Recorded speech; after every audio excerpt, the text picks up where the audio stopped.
আমার পেছনের গুনাহ কি মাফ হয় নাই? আল্লাহর রাসূল বললেন, তোমার পেছনের গুনাহ মাফ হয়েছে, কিন্তু তুমি আমার সামনে আসবে না। তুমি সাহাবী হয়ে গেছো, পেছনের গুনাহ তোমার মাফ, কিন্তু তুমি আমার সামনে কখনো আসবে না। এজন্য আমার সামনে আসবে না। আমি যেদিন উহুদ প্রান্তরে আমার চাচার মুসলা শহীদ দেহটা, কলিজা কাটা দেহ দেখছি, আমার কলিজা ছিঁড়ে খান খান হয়ে গেছে। তোমারে দেখলে পরে আমার চাচার মুসলা দেহ আমার চোখের সামনে ভাসে উঠবে। নবীর দিলে কষ্ট আসলে তোমার ক্ষতি হবে, তোমার জিন্দেগীর গুনাহ মাফ, কিন্তু তুমি কখনো আমার সামনে আসবে না। হযরত ওয়াহশী এরপর থেকে সরওয়ারে দো আলম নবীর সামনে কখনো যাইতেন না। সবাই সামনে যায় রাসূলকে দেখত, আর হযরত ওয়াহশী গাছের আড়ালে দাঁড়ায় দাঁড়ায়, পাতার আড়ালে দাঁড়ায় দাঁড়ায় রাসূলকে দেখত। তিনি নবী দেখত, কিন্তু নবী যেন তাকে না দেখে নিজেকে আড়াল করে রাখত। আল্লাহর রাসূল সাল্লাল্লাহু আলাইহি ওয়াসাল্লামের ইন্তেকাল হয়ে গেলে উনি সামনে আসে নাই, কারণ নবী হায়াতুন নবী, নবীজির সামনে যাওয়া যাবে না। আল্লাহর রাসূল সাল্লাল্লাহু আলাইহি ওয়াসাল্লামের দাফন হওয়ার পরেও উনি রাসূলের রওজার সামনে এসে ভয়ে দাঁড়াইতেন না। নবীজি কবরে হায়াতুন নবী, নবীজির সামনে যাইতে নবীজি আমাকে বারণ করেছেন। মুসাইলামা কাজ্জাব নবী দাবি করলে হযরত আবু বকর যুদ্ধ ঘোষণা করলেন। হযরত ওয়াহশী আশিকে রাসূল সাহাবী খঞ্জর লইয়া নবীর দুশমনকে হত্যা করার জন্য ঘর থেকে বের হয়ে গেলেন।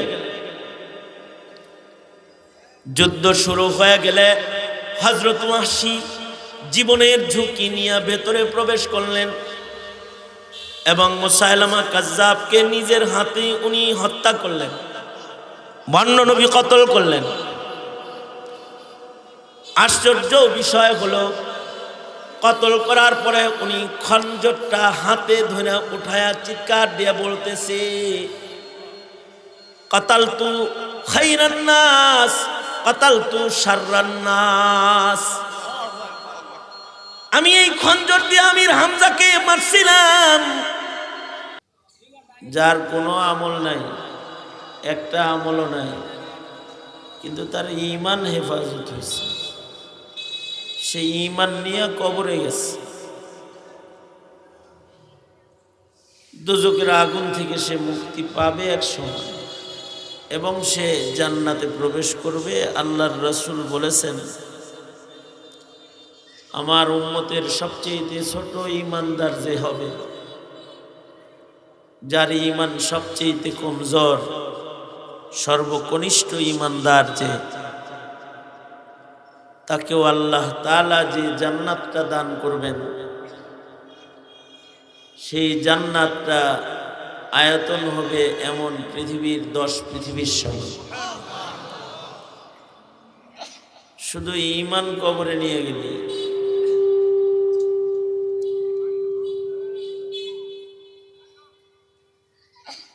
এক জাররা সরিষার দানা পরিমাণ একটা ঈমান আছে, তার কোনো নেক আমল নাই, তো এত বড় জান্নাত পাবে। তাও আল্লাহর রাসূল সাল্লাল্লাহু আলাইহি ওয়াসাল্লাম এই সর্বকনিষ্ঠ ঈমানদারের জান্নাতে যাওয়ার ঘটনা বর্ণনা করেছেন। আল্লাহর নবী, তার তো কোনো আমল নাই, সে বাহানা করে করে আল্লাহর কাছ থেকে বাহানা করে করে জান্নাতে যাবে। সে আল্লাহকে ডেকে বলবে, আল্লাহ, আমি তো নেক আমল বিহীন, জান্নাত পাওয়ার মতো সুযোগ আমার নাই, কমাস কম আমাকে যদি জাহান্নামের মাঝখান থেকে সরায়া জান্নাতের কাছাকাছি জাহান্নামের কিনারে জায়গা দিতেন, তাহলে কষ্ট কম হইত। তো সে দোজকের এক কিনারায় যাবে আল্লাহরে বইলা, তারপরে বলবে, আয় আল্লাহ, আপনি আমাকে যদি জান্নাত আর জাহান্নামের মাঝখানের যে দেয়ালটা আছে এখানে বসায়া দিতেন, তাহলে আমি জান্নাতের খুশবুটা কমাস কম পাইতাম। আল্লাহ তাআলা তার আরজু পুরা করে তাকে আরাফে জায়গা দিবে। এরপরে আল্লাহকে বলবে, আয় আল্লাহ, আমাকে যদি জান্নাতে একটু ভিতরে এক কোণা একটু জায়গা দিতেন, তাহলে জান্নাতের মাঝখানে না থাকলেও জান্নাতের এক কোণায় পড়ে থাকতাম। এভাবে বাহানা করে করে করে করে সবার পরে এই উম্মতের যে আল্লাহর জান্নাতে প্রবেশ করবে, তার জান্নাতটা হবে এমন পৃথিবীর 10 পৃথিবীর সমান। এ কারণে মুমিনের সবচেয়ে যত্নের বিষয় হলো তার ঈমান। কোনো অবস্থাতেই যেন তার ঈমান নষ্ট না হয়, কোনো অবস্থাতেই যেন একজন মুমিনের ঈমান ক্ষতিগ্রস্ত না হয়। এই ঈমান কিছু বিশ্বাসের নাম, কিছু আকীদার নাম, যা হৃদয়ে অবস্থান দিতে হয়, যেগুলো হৃদয়ে রাখতে হয়। তার ভেতরে যে সকল বিষয়ের বিশ্বাস স্থাপনের মাধ্যমে একজন মুমিনের নাম ঈমানদারের দপ্তরে যায়, জুমলা কথার মাধ্যমে বাচ্চাদেরকে ওই ঈমানগুলা মক্তবি শেখানো হয়।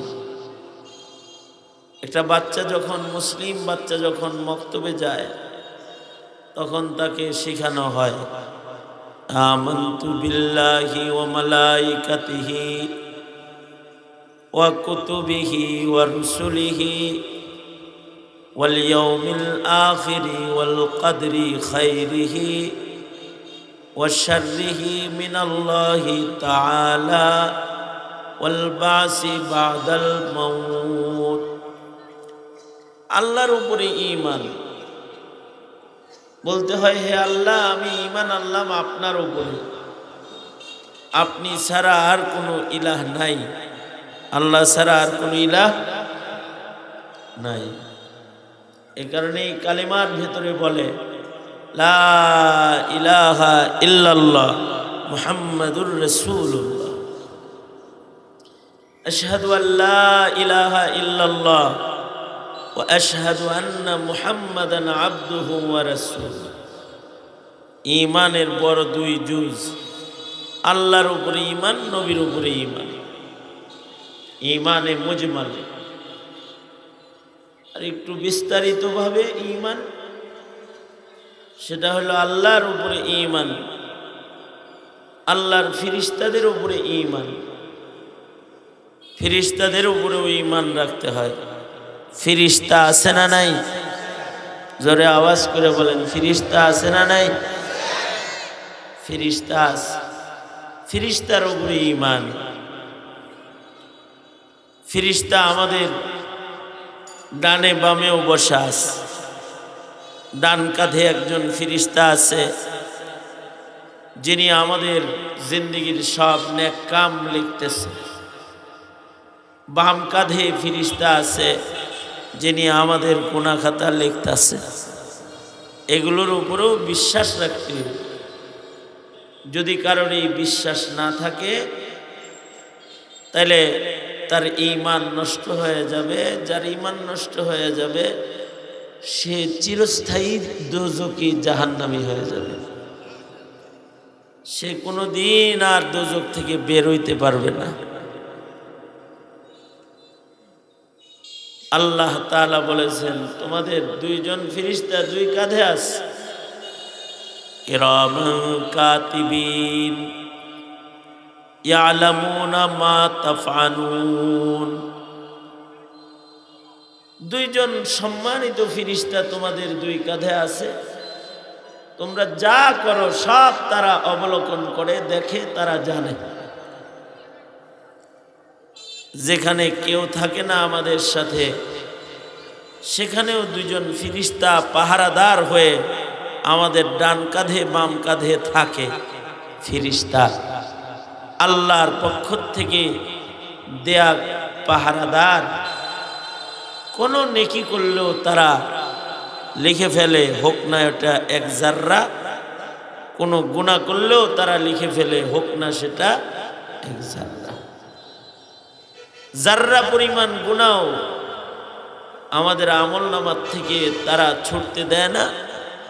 জাররা পরিমাণ একটা নেকি করলেও সেটা আমাদের আমলনামার থেকে ছুটে যায় না। ফামান ইয়া'মাল মিসকালা যাররাতিন খায়রান ইয়ারাহ ওয়া মান ইয়া'মাল মিসকালা যাররাতিন শাররান ইয়ারাহ। একেবারে এক জাররা পরিমাণ কোনো ভালো কাজ যদি করি সেটা আমাদের আমলনামায় থাকে, আর এক জাররা পরিমাণ একটা গুনাহ করলে বাম পাশে আমলনামায় ফেরেশতা লিখতেছে, ওটাও থাকবে। এবং এই আমলনামা এটা আমাদের কবরে যাবে, আমলনামা গলায় নিয়ে ময়দানে মাহশারে আমাদেরকে দাঁড়াইতে হবে। আমলনামা, নামায়ে আমাল। তবে নামায়ে আমালের ভেতরে যে সকল গুনাহ খাতাগুলা ফেরেশতারা লেখে, এই গুনাহগুলাকে হায়াতে যদি কাদেরও আল্লাহর ভয় জন্ম হয়, তাহলে এই গুনাহগুলা মুছার সুযোগ আছে।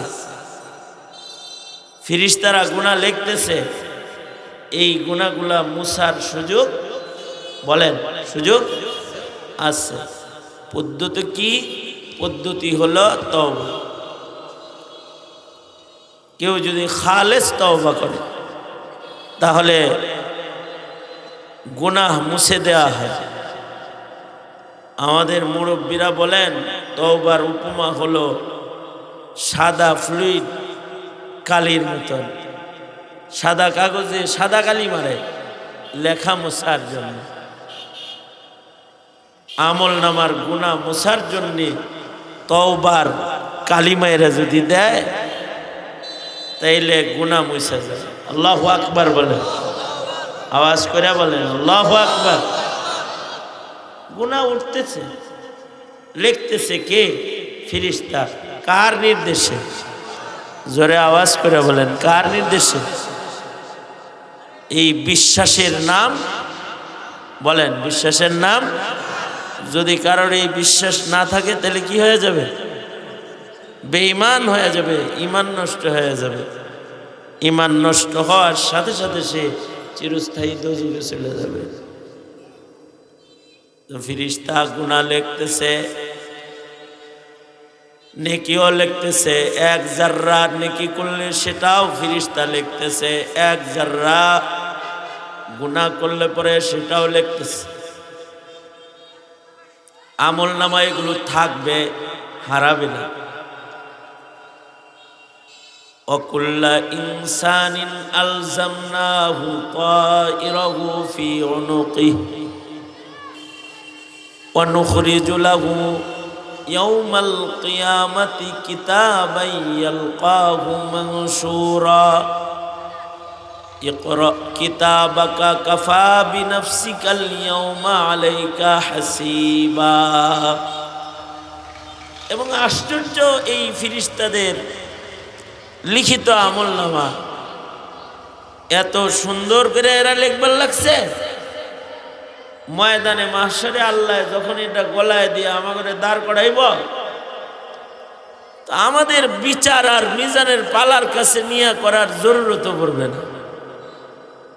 আমরা যখন আমাদের আমলনামাকে দেখতে পাবো এবং পড়তে থাকব, তো আল্লাহ বলেন কাফা বিনাফসিকাল ইয়াওমা আলাইকা হাসিবা। তোমার আমলনামাই যথেষ্ট হবে তোমার হিসাবের জন্য তুমি নিজেই বুঝবা তুমি কি আজকে দোজখে যাইবা নাকি তুমি জান্নাতে যাইবা। এত সুস্পষ্ট করে লিখতেছে। এই লেখার কার্যক্রম আল্লাহর নির্দেশে ফেরেশতারা আঞ্জাম দিতেছে। আপনি মোবাইল টিভি করেন, এর ভিতরে কিছু কথা ঢোকান না, মোবাইলে তো অনেক আছে। এই সব লিখতেছে, এগুলোর উপরেও কি লাগবে? বিশ্বাস লাগবে। আমাদের তো সিসি ক্যামেরার উপরে বিশ্বাস আছে, মোবাইল ক্যামেরার উপরে বিশ্বাস আছে, কিন্তু কিরামান কাতিবিনের উপরে বিশ্বাস নাই। লেখা আছে হসপিটালটি সিসি ক্যামেরা নিয়ন্ত্রিত, দোকানটি সিসি ক্যামেরা নিয়ন্ত্রিত, লেখা আছে না? গ্রামেও লেখা আছে, আছে না? আছে। তো মানুষ তখন সাবধান হয়, সিসি ক্যামেরা নিয়ন্ত্রিত, যা তা করা যাবে না, ধরা খাওয়া যেত।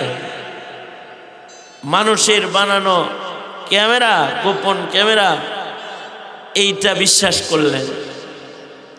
স্যাটেলাইট স্যাটেলাইট স্যাটেলাইট চোখে দেখছেন? আসমানে যে, আকাশে যে স্যাটেলাইট ঝুলায় রাখছে, যেটা দিয়ে আপনি গুগলের ম্যাপ দেখেন, অলিগলি দেখেন, কোন রাস্তায় যাইবেন, কই কার বাড়ি আছে, কই কার প্লট আছে, এটাও দেখা যায়। আপনার বাড়িটা কোন জায়গায় তাও দেখা যায় গুগলে ঢুকলে।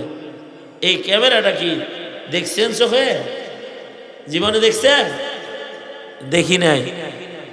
এটা যদি না দেখা এরকম সুন্দর জায়গায় আকাশে খুঁটি ছাড়া ঝুলায় রাখতে পারে বিজ্ঞান, আল্লাহ বুঝি আপনার জন্য একটা স্যাটেলাইট রাখা পারে না? আল্লাহ এত দুর্বল সরকার, বাংলাদেশ সরকারের চাইতে বেশি দুর্বল হয়ে গেছে আল্লাহ। কি আল্লাহ তো সরকারের সরকার। তিনি কার সরকার? সরকারের সরকার। আল্লাহর সরকারগিরি আল্লাহ যেদিন দেখাইবেন সেদিন বলবেন আজকে মালিক আমি, তোরা কেউ না, আমি মালিক ইয়াউমিদ্দিন। বিচার দিবসে আল্লাহ আল্লাহর সরকারের পাওয়ার দেখাবেন, আল্লাহ তার সরকারি পাওয়ার দেখাবেন, দুনিয়াতে দেখায় না। এই কারণে সূরা ফাতিহার ভেতরে আল্লাহ তাআলা বলছেন, আল্লাহর পরিচয় দিতে যায় কি বলছেন? মালিক ইয়াউমিদ্দিন, বিচার দিবসের মালিক তিনি। বিচার দিবসের মালিক কে? এই জোরে কথা কইেন, বিচার দিবসের মালিক কে? জোরে বলেন, আল্লাহ। মালিক ইয়াউমিদ্দিন, বিচার দিবসের মালিক, দুনিয়ার মালিক না। কথা কন না কেন? এখানে যে আমরা আছি এখন, এই দুনিয়ার মালিক আল্লাহ না, এরকম নাকি? না। তবে আল্লাহর শান হলো দুনিয়াতে আল্লাহ তাআলা আমাদের কিছু কিছু মালিকানা দিছে। আমাদেরকে দুনিয়াতে কাউরে বাড়ির মালিকানা দিছে, কাউরে গাড়ির মালিকানা দিছে, কাউকে একটা চেয়ারের মালিকানা দিছে, কাউকে 5 বছরের জন্য দিছে, কাউরে 2 বছরের জন্য দিছে। কি দিছে? যা দিলাম তোরে একটু দুনিয়ায় দিলাম, কিন্তু হাসরের ময়দানে কাউরে একটা চুকলাও দিব না। এই কারণে ওই দিনের মালিক কে? দুনিয়াতে কিছু দিছি এই নিয়ে লাফালাফি করতে থাক, কিন্তু একটা দিন আছে যেদিন আমি সরকারি পাওয়ার আমি প্রকাশ করব। সেদিন সব রাজা বাদশাদেরকে ফকির করে দাঁড় করায় রাখবো, আর আমি জিজ্ঞাসা করব লিমানিল মুলকুল ইয়াউম, আজকের রাজত্বটা কার? তখন সবাই মিলে উচ্চারিত হবে, সবাই বলবে লিল্লাহিল ওয়াহিদিল কাহ্হার। এত বুঝেন সব ওয়াজ, এরা কইছে ওয়াজ বুঝেন না, এত কষ্ট লাগে বুঝাইতে।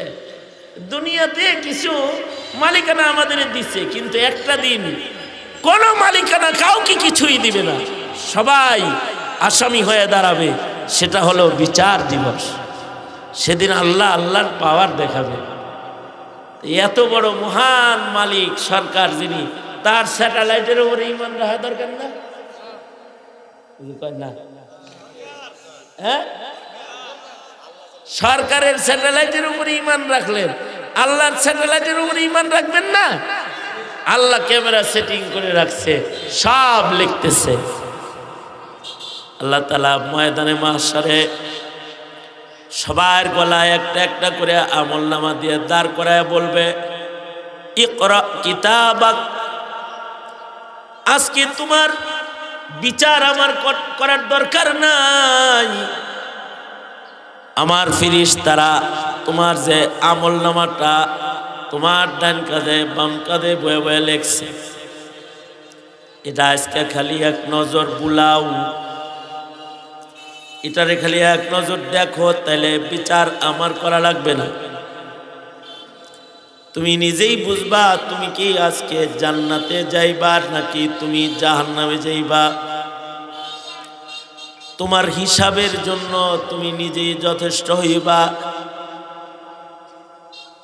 বান্দা যখন আমলনামা খুইলা দেখবি, তখন বান্দা বলতে থাকবি, মালি হাদাল কিতাব লা ইউগাদিরু সগীরাতাও ওয়ালা কাবীরাতান ইল্লা আহসাহা।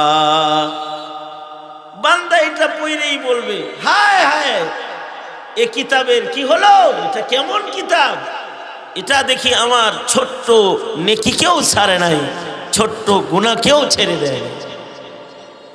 এই কামগুলা যারা করতেছে আল্লাহর পক্ষ থেকে বসে বসে, তারা হলো মালাইকা, ফেরেশতা। ফেরেশতা, এ কারণে ফেরেশতার উপরে ঈমান। ফেরেশতা কত পরিমাণ বানাইছে আল্লাহর রাসূল বুঝাইতে যায় বলছেন, মেরাজ থেকে রজবে আল্লাহর রাসূল এসে বলছেন, জানো ফেরেশতা আল্লাহ কত বানাইছে?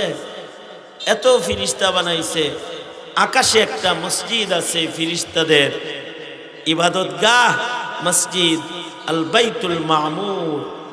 এই মসজিদে যারা একবার প্রবেশ করে, কিয়ামতের আগে দ্বিতীয়বার তারা ফেরেশতাদের ভিড়ে আর ঢোকার চান্স কোনোদিন পাবে না। আমরা তো মক্কা শরীফে বছরে বছরে 4-5 করে যাওয়ার চান্স পাই, তাই না? কেউ কেউ প্রতি মাসে মাসে যায়, কিন্তু ফেরেশতারা সংখ্যা এত বেশি যে এই ফেরেশতারা একবার যারা মসজিদ মামুর কিবলায় প্রবেশ করবে, কিয়ামতের আগে তারা আর ওইখানে ঢোকার চান্সই পাবে না। কারণ প্রত্যেকটা বৃষ্টির ফোঁটার সাথেও ফেরেশতারা মেহনত করে, প্রতিটা গাছের পাতা, প্রতিটা বালুর কণা ফেরেশতারা এর পেছনে ডিউটিতে নিয়োজিত আছে। প্রত্যেকটা দানা, প্রত্যেকটা ধান, প্রত্যেকটা ফল, এর জন্য ফেরেশতাদের ডিউটি আছে, ফেরেশতারা ডিউটি করতেছে। এই যে অসংখ্য অগণিত ফেরেশতা আল্লাহ বানাইছেন, এই ফেরেশতার উপরে ঈমান রাখতে হয়, যদিও চোখে দেখি না। নাস্তিক যারা বেঈমান, তারা মনে করে ফেরেশতা নাই। নাস্তিকরা মনে করে ফেরেশতা থাকলে তো ফেরেশতাগুলোর লগে ধাক্কা ধাক্কা লাগতো।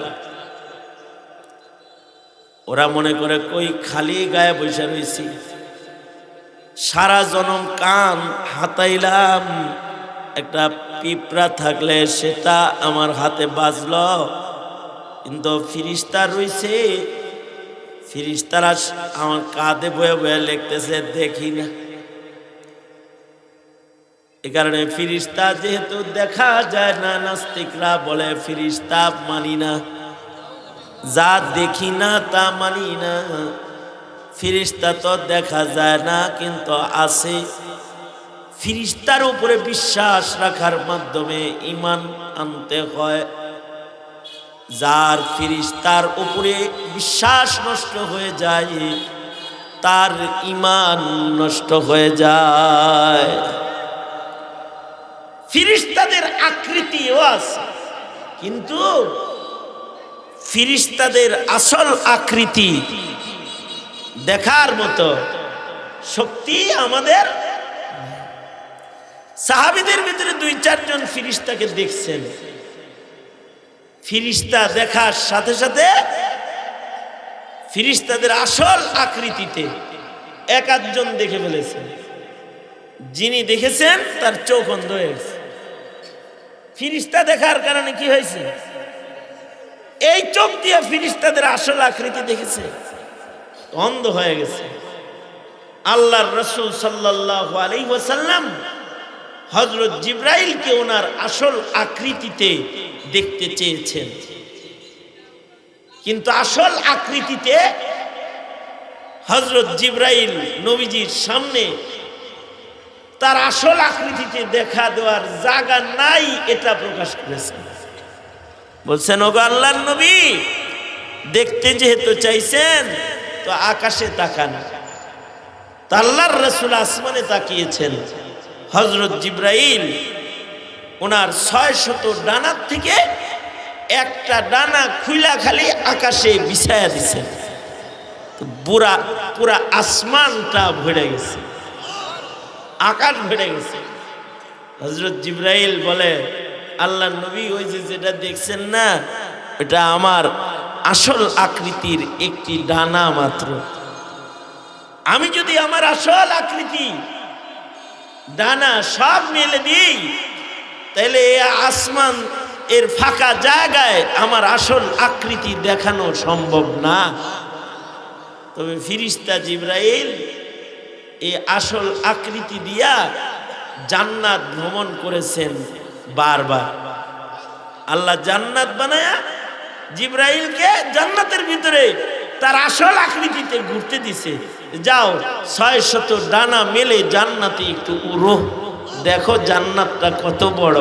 আল্লাহু আকবার বলে। তো হযরত জিবরাইল জান্নাতের 600 ডানা খুলে জান্নাতুল ফেরদাউস দেখেছে, ভ্রমণ করেছে, যে আল্লাহ আল্লাহর বান্দার জন্য কি বানাইছে। ফেরেশতার উপরে ঈমান রাখতে হয়। আমাদের সন্তানদের যদি ফেরেশতার উপরে ঈমান থাকতো, তাহলে ওরা গোপন জায়গায় গুনাহ করতে পারতো না। ওদের ঈমান ওদেরকে বারণ করতো, হায় কেউ দেখে না, আল্লাহর দুধ কান্ধে বসা আছে, ওরা দেখতেছে, ওরা লিখতেছে, গুনাহ করা যাবে না। একই বিষয়ে বেশি কথা না, আমি অন্য কিছু বলার জন্য ইরাদা করছি। ফেরেশতার উপরে ঈমানও রাখতে হয়। অকুতুবিহি, আল্লাহর কিতাবের উপরে বিশ্বাস রাখতে হয়। কোরআনের উপরে বিশ্বাস, ঈমান। আসমান থেকে আল্লাহ তাআলা যত কিতাব জমিনে পাঠিয়েছেন, সব কিতাবের উপরে ঈমান। কোরআনের উপরে ঈমান। কোরআনের উপরে যাদের ঈমান নাই, বিশ্বাস নাই, তারা বেঈমান হয়ে যায়। আল্লাহর কোরআনের একটা নুকতার উপরেও যদি কোনো অবিশ্বাস এসে যায়, ঈমান ক্ষতিগ্রস্ত হয়ে যাবে। কোরআনের একটা আয়াত যদি কেউ অবিশ্বাস করে, তাহলে বেঈমান হয়ে যাবে।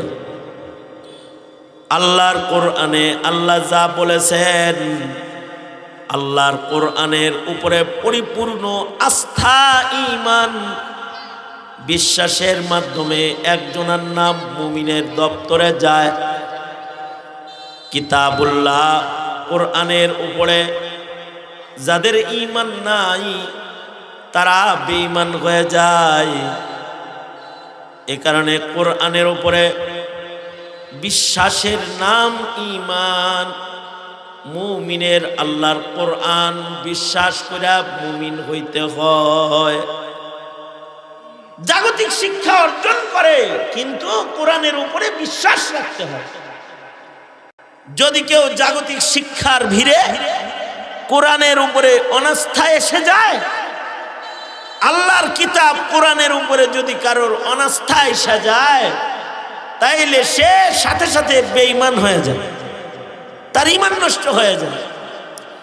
আমাদের মুসলমানদের বহু সন্তান আছে যাদের কোরআনের উপরে বিশ্বাস নাই, থাকলেও বিশ্বাসটা বড় দুর্বল, মজবুত বিশ্বাস নাই।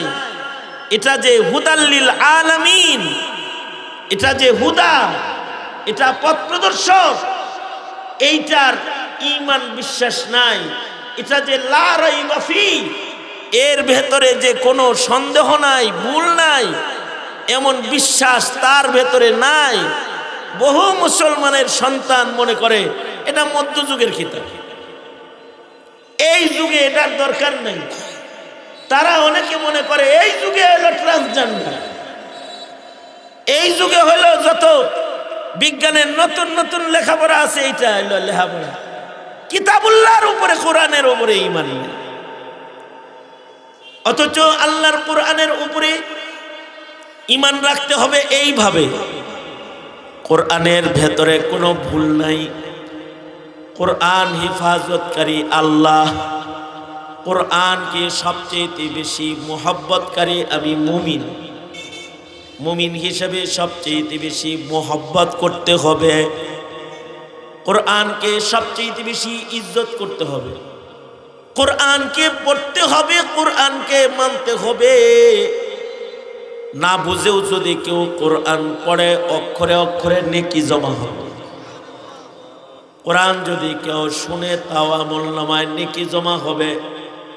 এই কারণেই মুসলমানরা কোরআন শুনতে আসে, কারণ এটা এমন একটা কিতাব যেটা পড়লেও নেকি হয়, যেটা শুনলেও নেকি হয়।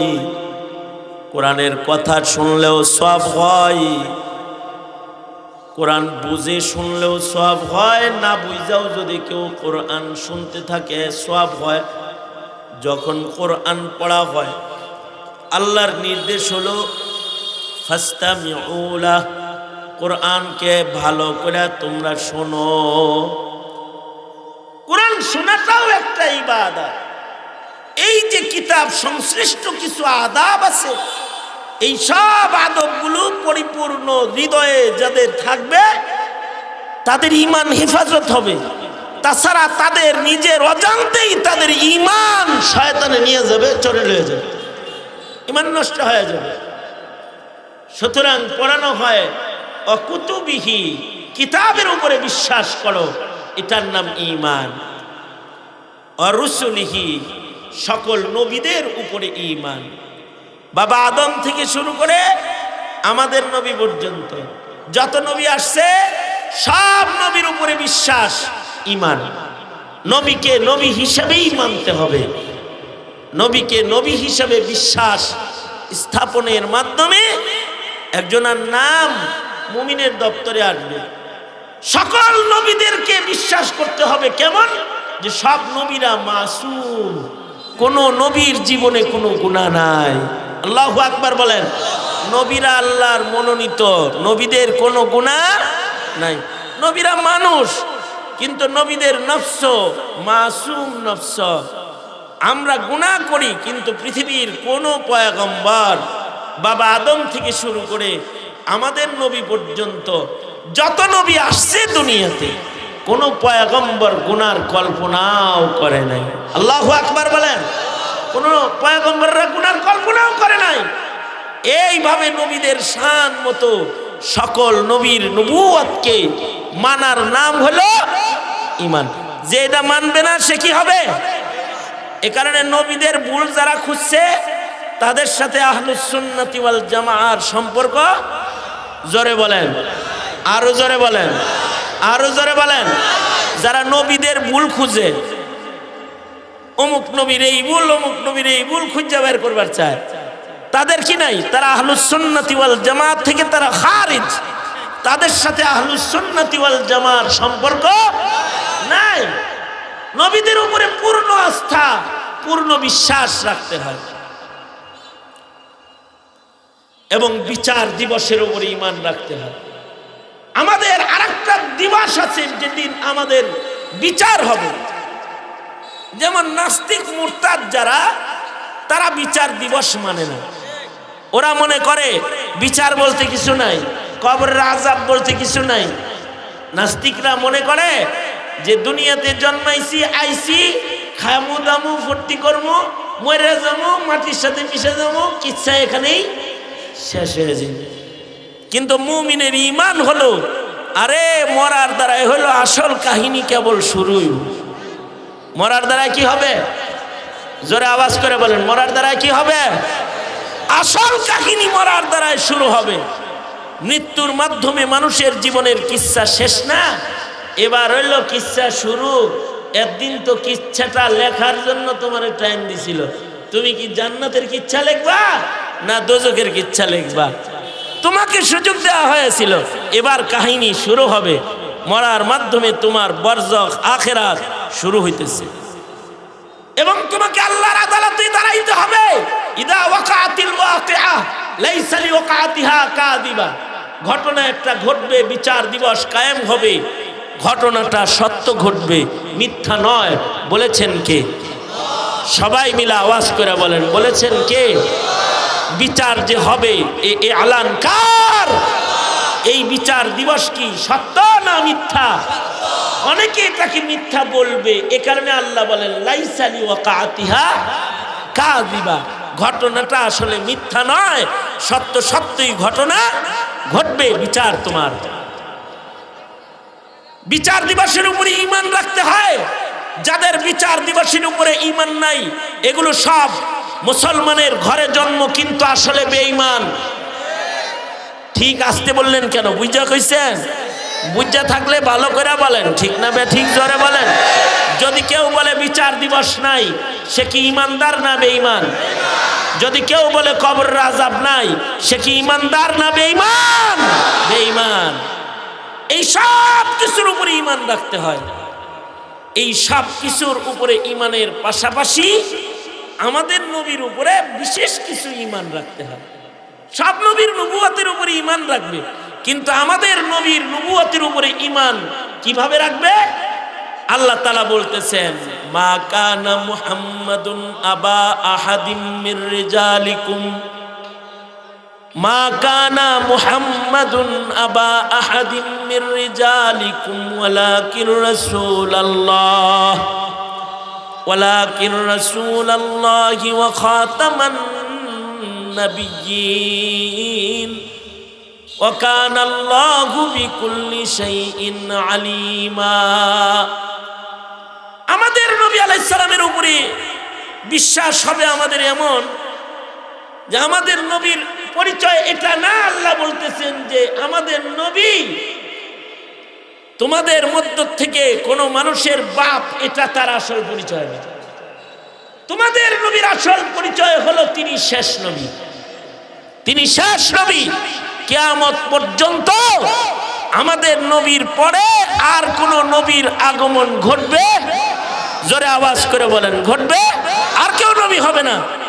আমাদের নবীকে শুধু নবী মানলে হবে না, আমাদের নবীকে শেষ নবী মানতে হবে।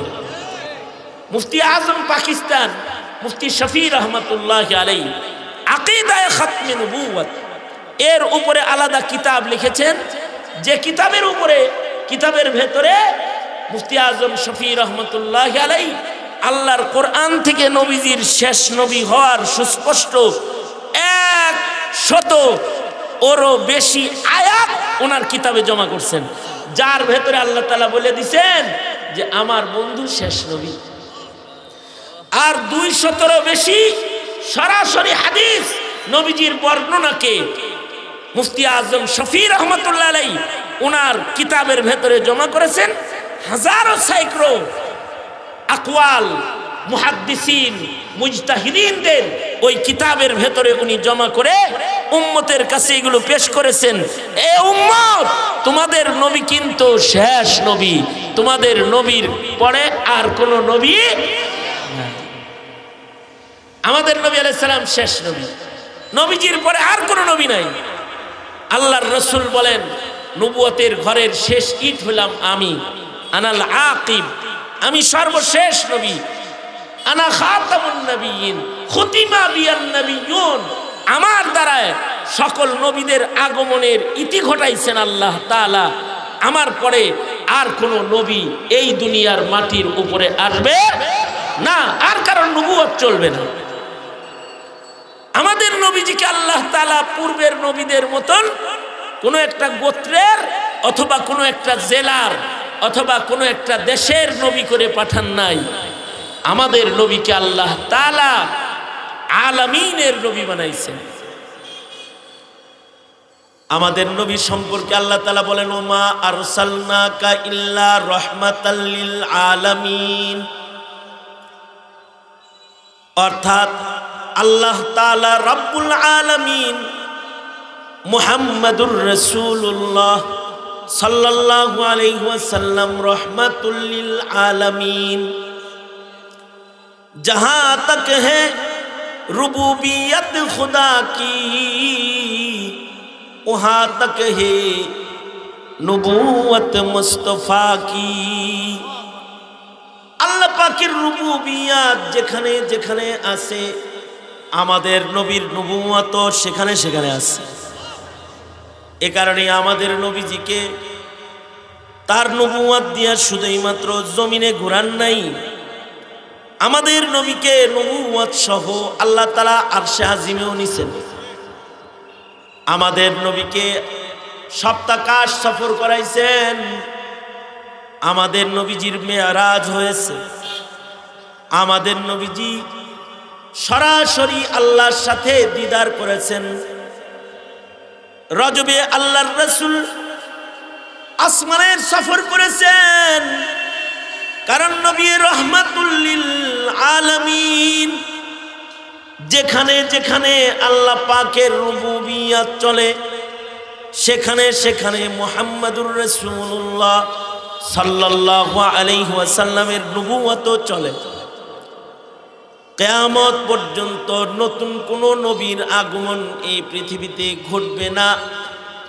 আল্লাহর রাসূল সাল্লাল্লাহু আলাইহি ওয়াসাল্লাম নিজের খাতমে নবুয়তের বিষয়টাকে নিজের কিয়ামত পর্যন্ত আনেওয়ালা উম্মতের কাছে সুস্পষ্ট করতে আল্লাহর রাসূল বলেন, লাউ কানা বাদি নবিয়্যুন লাকানা উমর।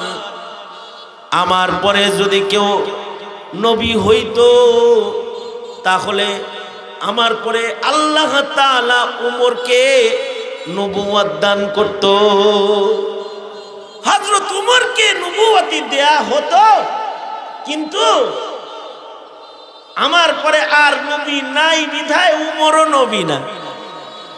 আগের যুগে জেনারেল শিক্ষিতদের শিক্ষার পাতায়ও উমর কবিতা ছিল। হযরত উমরের নামে কবিতা, কবি নজরুলের লেখা উমর কবিতা, যার মাধ্যমে মানুষ জাগতিক শিক্ষায় শিক্ষিত হতো, কিন্তু খাতমে নবুয়ত শিখে ফেলত। খাতমে নবুয়ত জাগতিক শিক্ষার ভিতরে খাতমে নবুয়ত শিখে ফেলত। কারণ উমর কবিতায় নজরুল বড় সুন্দর করে বলেছে, ইসলাম সে তো পরশমণি তারেকে পেয়েছে খুঁজি, পরশে তাহার শোনা হলো যারা তাদেরই মোরা বুঝি। বলেছেন হযরত রাসূল শেষ পয়গম্বর, আমার পরে যদি নবী হতো কেউ হতো ঠিক সে উমর। মানে এর ভিতরেও খাতমে নবুয়ত শিখাইছে কবি নজরুল। ইসলাম সে তো পরশমণি তারেকে পেয়েছে খুঁজি, পরশে তাহার শোনা হলো যারা তাদেরই মোরা বুঝি। বলেছেন হযরত রাসূল শেষ পয়গম্বর, আমার পরে যদি নবী হতো কেউ হতো ঠিক সে উমর। হযরত উমরের শান হলো নবীজির পরে যদি কাউকে নবুয়ত দেয়া হতো তাহলে আল্লাহ তাআলা উমরকে নবুয়তি দান করত, কিন্তু আল্লাহ উমরেও নবুয়তি দেন নাই।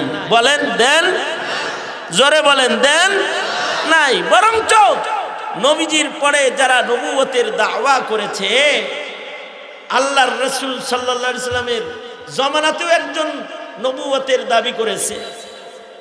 হযরত আবু বকরের নেতৃত্বে সর্বপ্রথম হযরত আবু বকরের নেতৃত্বে ভণ্ড নবীর পতন হয়েছে। এরপরে হযরত উমরের নেতৃত্বেও ভণ্ড নবীর পতন হয়েছে। হযরত উমরের যুগেও একজন নবুয়তের দাওয়া করছে। আবু মুসলিম খাওলানি তিনি যুদ্ধ করেছেন, এবং এই ভণ্ড নবী আবু মুসলিম খাওলানিকে আগুনের ভিতরে নিক্ষেপ করেছে। ওনার ঈমান এমন যে হযরত ইব্রাহিমের মতো ওনার ঈমান আল্লাহ তাআলা প্রকাশ করছেন। এই পৃথিবীতে এই উম্মতের কিছু মানুষের দেহ আগুনে জ্বালায় নাই, তাদের ভিতরে একজন হলেন আবু মুসলিম খাওলানি রাহমাতুল্লাহি আলাইহি, যিনি ভণ্ড নবী ওনাকে ধরে আগুনের ভিতরে ফেলে দিয়েছিল, আগুনের ভিতরে ফেলে দিছে। আর উনি আগুনের ভেতরে পড়ার পরেও আগুনে উনি জ্বলেন নাই। তো হযরত উমরের যুগে হযরত উমর এই যুবককে দেখার জন্য, আবু মুসলিমকে দেখার জন্য হযরত উমর মদিনাতুল মুনাওয়ারা থেকে বের হয়ে গেলেন, সুদূর ইয়ামানে গেলেন। যা বললেন, এই এখানে যে একটা বন্য নবী দাবি করছিল, এর মোকাবেলায় যে একটা যুবককে আগুনে ফেলা হয়েছিল, আর আগুন এই ইব্রাহিমের এই সন্তানটারে জ্বালাইতে পারে নাই, আমি তাকে দেখতে এসেছি, তুমি কি তাকে চিনো? ঘটনা চক্রে হযরত উমর আবু মুসলিম খাওলানিকে যে সরাসরি জিজ্ঞাসা কথাটা। আবু মুসলিম খাওলানি বলে, হ্যাঁ চিনি, হ্যাঁ চিনি বলে এমন একটা মুস্কি হাসি দিছে, হযরত উমরের ফেরাসাত, হযরত উমরের দূরদৃষ্টি দিয়া হযরত উমর চিনে ফেলেছে এইটাই সেইটা, এইটাই সেইটা। হযরত উমর বলতেছে, তুমি কি আবু মুসলিম খাওলানি নাও? তুমি কি সেই সেই যুবক নাও যাকে ভণ্ড নবী আগুনে ফেলাইছে আর তোমাকে আগুন জ্বালায় নাই? আবু মুসলিম খাওলানি বলে, জি আমি সেই যুবক যাকে আগুন জ্বালায় নাই, আমার আল্লাহ আগুনের ভেতরে আমাকে রক্ষা করেছেন। হযরত উমর সাথে সাথে হযরত উমর সাথে সাথে আসেন উল্টা বলেন আপনারা তো স্টেজের শোভা আয়া করেন, আমার একা পাঠাইছেন, আসেন আসেন।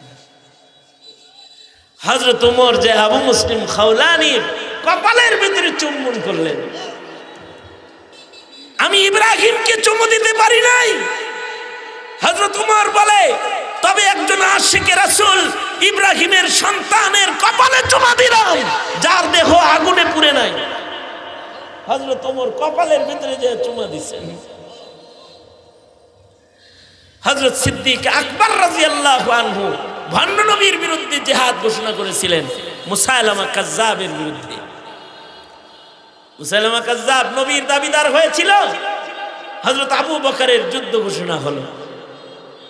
সাহাবায়ে কেরামের ভেতরে হযরত ওয়াহশী, ওই সাহাবী যিনি আল্লাহর রাসূল সাল্লাল্লাহু আলাইহি ওয়াসাল্লাম ওনার উপরে নারাজ হয়ে গিয়েছিলেন। এজন্য নারাজ হয়ে গেছিলেন যে আল্লাহর রাসূলের ঘোষণা ছিল যে ওয়াহশীরে যেখানে পাও সেখানে কতল করো। কারণ হযরত ওয়াহশী হযরত বড় মর্মান্তিক শাহাদাত হিন্দা হযরত সাইয়্যিদুশ শুহাদা আমির হামজার বুক চিরে কলিজা বের করে চাবায়া চাবায়া খাইছে, নাক কান কেটে মুসলা বানাইছে সাইয়্যিদুশ শুহাদা হযরত আমির হামজা। এই কারণে এখনো সাইয়্যিদুশ শুহাদার কবরের পারে আমি আমার এক উস্তাদ মুহতারাম আপনারা চিনবেন, হাফিজ হুজুরের খলিফা হযরত সুলাইমান নুমানী দামাত বরকাতুহু অসুস্থ এখনো আছেন। হুজুরের সাথে আমি মদিনাতুল মুনাওয়ারাতে উহুদে গেছি, উহুদে তো জিয়ারত শেষ করে হুজুর দাঁড়ায় রয়েছে। আমি বললাম চলেন যাই, আর কতক্ষণ দাঁড়িয়ে থাকবো? হুজুর বললেন দাঁড়াও না, যাবো না, একটা জিনিস আছে, দাঁড়াও দাঁড়াও, এখানে দাঁড়ায় থাকো। এই বরাবর সাইয়্যিদুশ শুহাদা আমির হামজার কবর, দাঁড়াও কিছু সময়, দিল নিয়ে দাঁড়াও, একটা নাক লয়ে দাঁড়াও। দিল লয়ে দাঁড়াবো আবার নাক লয়ে কেমনে দাঁড়াবো? বেখবর নাক লয়ে দাঁড়াও না, বা খবর নাক লয়ে দাঁড়াও। যদি ভালো একটা নাক নিয়ে দাঁড়াও তো হঠাৎ হঠাৎ এমন একটা খুশবু পাইবা যেটা সাইয়্যিদুশ শুহাদা আমির হামজার কবর থেকে জান্নাতের খুশবু যে বাইরে আসে এটা পাইবা। ওইটা তো চোখ দিয়ে দেখলে খুশবু ধরা যায় না, মোহাব্বত লইয়া দাঁড়ায় থাকো তো জান্নাতের খুশবু পেয়ে যাবে। তো আমাদের বুজুর্গরা আজও সাইয়্যিদুশ শুহাদা আমির হামজার কবরের পারে দাঁড়ায় দাঁড়ায় জান্নাতের খুশবু তালাশ করে। ১৫০০ বছর ধরে জান্নাতি খুশবু কবর থেকে বাইরে। সাইয়্যিদুশ শুহাদা হযরত আমির হামজাকে শহীদ করেছিলেন, নবীজির চাচাকে শহীদ করেছিলেন হযরত ওয়াহশী। ফাতেহ মক্কা যখন হয়ে গেল, আল্লাহর রাসূল বললেন ওয়াহশীকে যেখানে পাও সেখানে শহীদ করে দাও, তাকে মেরে ফেলো, হত্যা করো। হযরত ওয়াহশী ঘটনা শুইনা হযরত ওয়াহশী চাদর দিয়া মুখটা ঢাইকা নবীজির কাছে আসছে। আয়েশা কয়, আরাফতানি ইয়া রাসূলুল্লাহ। চেহারা খুইলা বলে, আশহাদু আল্লা ইলাহা ইল্লাল্লাহ ওয়া আশহাদু আন্নাকা রাসূলুল্লাহ। কালেমা পড়ে ফেলেছে, নিজের চেহারার কাপড় সরাইছে, দাঁড়ায় বলতেছে, আরাফতানি ইয়া রাসূলুল্লাহ। কে তুমি? আমি আপনার চাচার কাতিল ওয়াহশী, সাইয়্যিদুশ শুহাদা আমির হামজার কাতিল ওয়াহশী। ও আল্লাহর নবী, আমি তো কালেমা পড়লাম, আমি মুসলমান হয়ে গেছি, আমার পেছনের গুনাহ কি মাফ হয় নাই? আল্লাহর রাসূল বললেন, তোমার পেছনের গুনাহ মাফ হয়েছে, কিন্তু তুমি আমার সামনে আসবে না। তুমি সাহাবী হয়ে গেছো, পেছনের গুনাহ তোমার মাফ, কিন্তু তুমি আমার সামনে কখনো আসবে না। এজন্য আমার সামনে আসবে না। আমি যেদিন উহুদ প্রান্তরে আমার চাচার মুসলা শহীদ দেহটা, কলিজা কাটা দেহ দেখছি, আমার কলিজা ছিঁড়ে খান খান হয়ে গেছে। তোমারে দেখলে পরে আমার চাচার মুসলা দেহ আমার চোখের সামনে ভাসে উঠবে। নবীর দিলে কষ্ট আসলে তোমার ক্ষতি হবে, তোমার জিন্দেগীর গুনাহ মাপ, কিন্তু তুমি কখনো আমার সামনে আসবে না। হযরত ওয়াহশী এরপর থেকে সরওয়ারে দো আলম নবীর সামনে কখনো যাইতেন না। সবাই সামনে যায় রাসূলরে দেখত, আর হযরত ওয়াহশী গাছের আড়ালে দাঁড়ায় দাঁড়ায়, পাতার আড়ালে দাঁড়ায় দাঁড়ায় রাসূলরে দেখত। তিনি নবী দেখত, কিন্তু নবী যেন তাকে না দেখে নিজেকে আড়াল করে রাখত। আল্লাহর রাসূল সাল্লাল্লাহু আলাইহি ওয়াসাল্লামের ইন্তেকাল হয়ে গেলে উনি সামনে আসে নাই, কারণ নবী হায়াতুন নবী, নবীজির সামনে যাওয়া যাবে না। আল্লাহর রাসূল সাল্লাল্লাহু আলাইহি ওয়াসাল্লামের দাফন হওয়ার পরেও উনি রাসূলের রওজার সামনে এসে ভয়ে দাঁড়াইতেন না। নবীজি কবরে হায়াতুন নবী, নবীজির সামনে যাইতে নবীজি আমাকে বারণ করেছেন। মুসাইলামা কাযযাব নবী দাবি করলে হযরত আবু বকর যুদ্ধ ঘোষণা করলেন। হযরত ওয়াহশী আশিকে রাসূল সাহাবী খঞ্জর লইয়া নবীর দুশমনকে হত্যা করার জন্য ঘর থেকে বের হয়ে গেলেন। যুদ্ধ শুরু হয়ে গেলে হযরত ওয়াহশী জীবনের ঝুঁকি নিয়ে ভেতরে প্রবেশ করলেন এবং মুসাইলামা কাযযাবকে নিজের হাতে উনি হত্যা করলেন, বন্য নবী কতল করলেন। আশ্চর্য বিষয় হলো, কতল করার পরে উনি খঞ্জরটা হাতে ধরে উঠায়া চিৎকার দিয়ে বলতেছে, কাতালতু খায়রান নাস কাতালতু শাররান নাস। আমি এই খঞ্জর দিয়ে আমির হামজাকে মারছিলাম, আল্লাহর রাসূলের কলিজা ছিঁড়ে গেছে।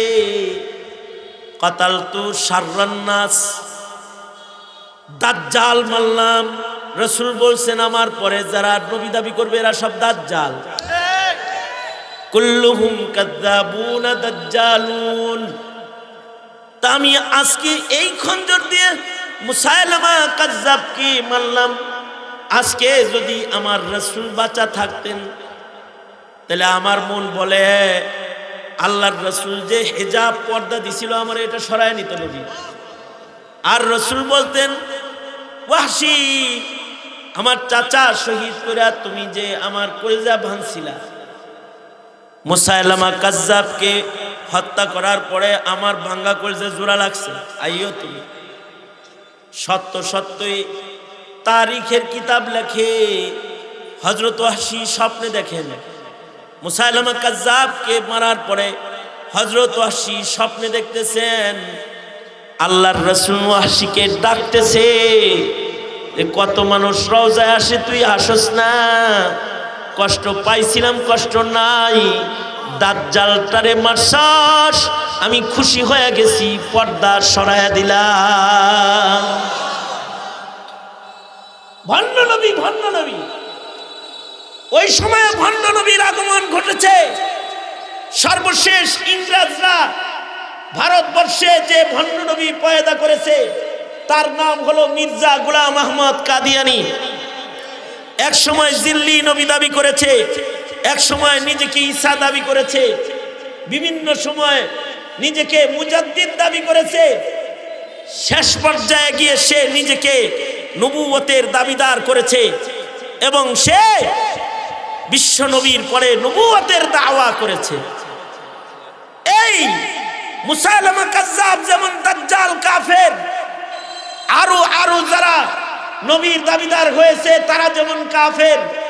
মির্জা গোলাম আহমদ কাদিয়ানী নবী নয়, সেও কাফের। এটা মুসলমানের আকীদায়ে খাতমে নবুওয়াত।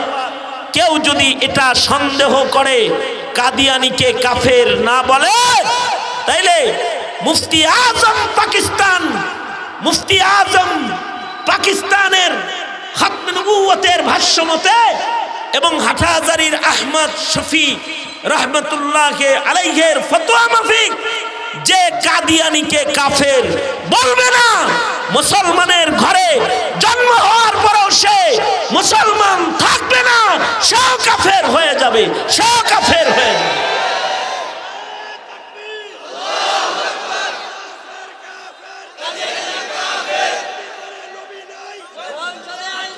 এই এই শোনো শোনো, আমি বয়ান করতে আসছি, বয়ানটাই শুনে যাও। মুখ দিয়া কাদিয়ানী কাফের কইতে ঈমান লাগে, ঈমান লাগে, ঈমান লাগে। এই ঈমান যদি কারোর না থাকে তাহলে তোমার ঈমান নিয়ে তুমি সন্দেহের ভেতরে আছো। হিসাব দেওয়ার জন্য রেডি হয়ে থাকো হাসরের মাঠে। কাদিয়ানী কাফের, সন্দেহ আছে কোনো? জোরে আওয়াজ করে বলেন, সন্দেহ আছে কোনো? যারা কাদিয়ানীকে কাফের বলবে না তারা কি জোরে বলেন? যারা কাদিয়ানীর পক্ষ নিবে তারা কি জোরে আওয়াজ করে বলেন? চাকরির দোহাই দিয়ে যারা কাদিয়ানীদেরকে সাহায্য করবে আইনি প্রশাসনিক, এই চাকরিজীবীরাও কাফের। জোরে আওয়াজ করে বলেন। এই মুসলমানের মাটিতে যারা কাদিয়ানীদেরকে চাকরির দোহাই দিয়ে সাহায্য করবে তাদেরও ঈমান নষ্ট হয়ে যাবে, ঈমান নষ্ট হয়ে যাবে। পঞ্চগড়ে কাদিয়ানীরা তাদের ইজতেমা করার হিম্মত করেছে বারবার।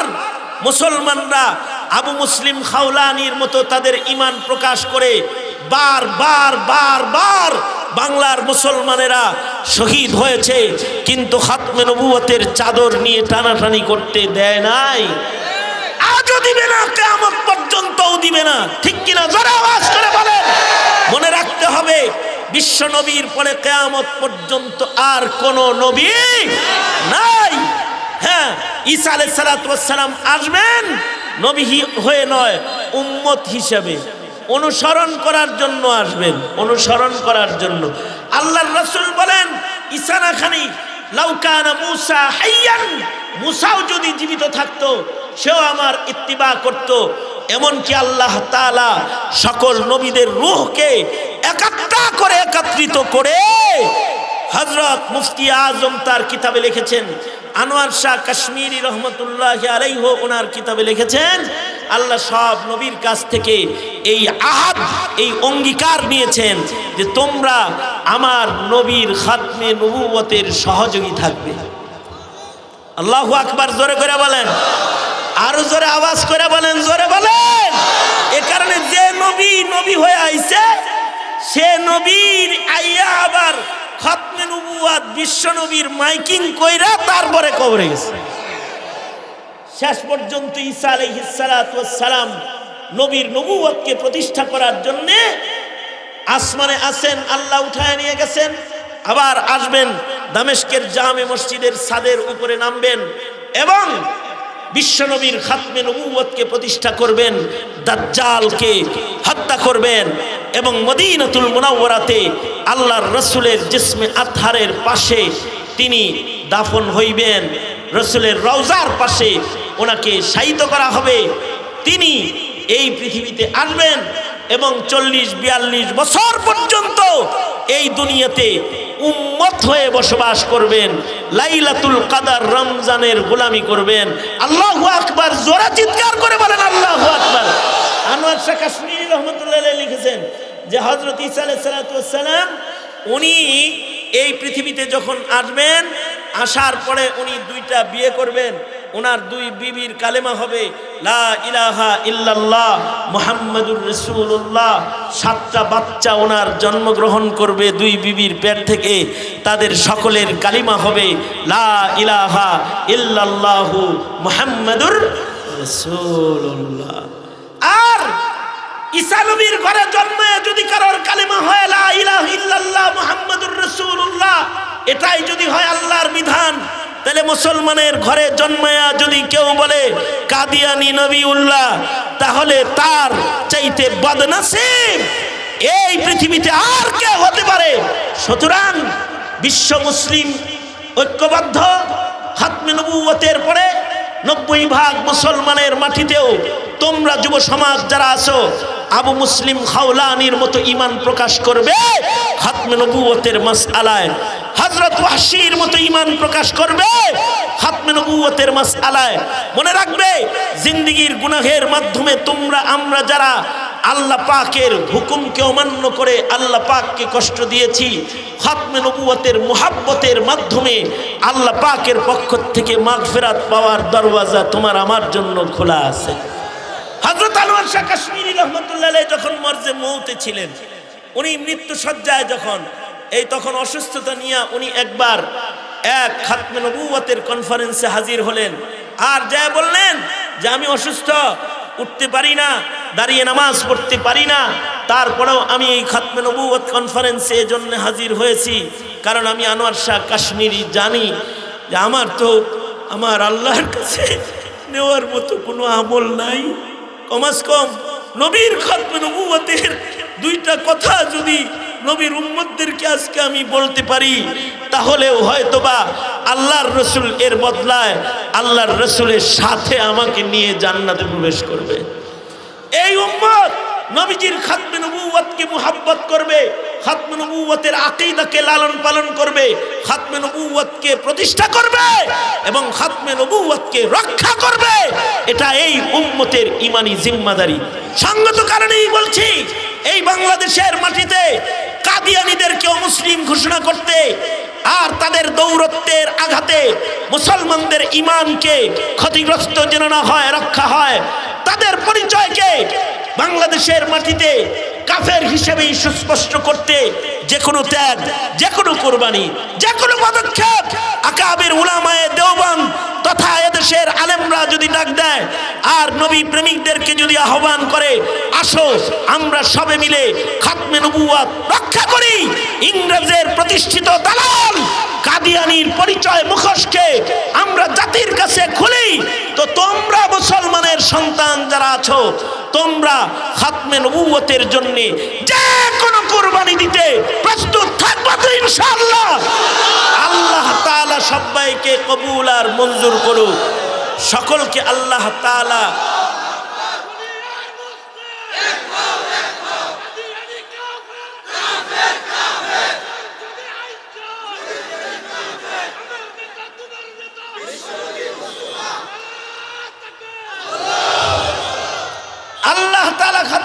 বোঝানোর তৌফিক দান করেন। এই খাতমে নবুয়তের বুঝ দিতে তো লম্বা সময়ের আলোচনার জরুরত হয়। আমরা তো মাহফিলে মাহফিলে বলি, কিন্তু শর্ট কায়দায় খাতমে নবুয়ত শিখাইতে একটা স্লোগান দেয়ালে দেয়ালে লিখে দাও, ঘরের দরজায় দরজায় লিখে দাও, বইয়ের পাতায় পাতায় খাতায় খাতায় লিখে দাও, দোকানের সাইনবোর্ডে সাইনবোর্ডে লিখে দাও, রিকশার পিছনে পিছনে লিখে দাও, কাফের কাফের, কাদিয়ানি কাফের, কাফের কাফের। জোরে আওয়াজ করে বলেন, কাফের কাফের, আরো জোরে, কাফের কাফের, কাদিয়ানি কাফের। স্লোগান দিয়ে নিজের প্রজন্মের নতুন মুসলমানদের ঈমান বাঁচান ইনশাআল্লাহ। ইয়া আল্লাহ, মওত পর্যন্ত খাতমে নবুয়তকে লালন করব, খাতমে নবুয়ত প্রতিষ্ঠায় সর্বোচ্চ কোরবানি, সর্বোচ্চ মেহনত আমরা করব। আমিন। ওয়া আখিরু দাওয়ানা আলহামদুলিল্লাহি রাব্বিল আলামিন। যা কিছু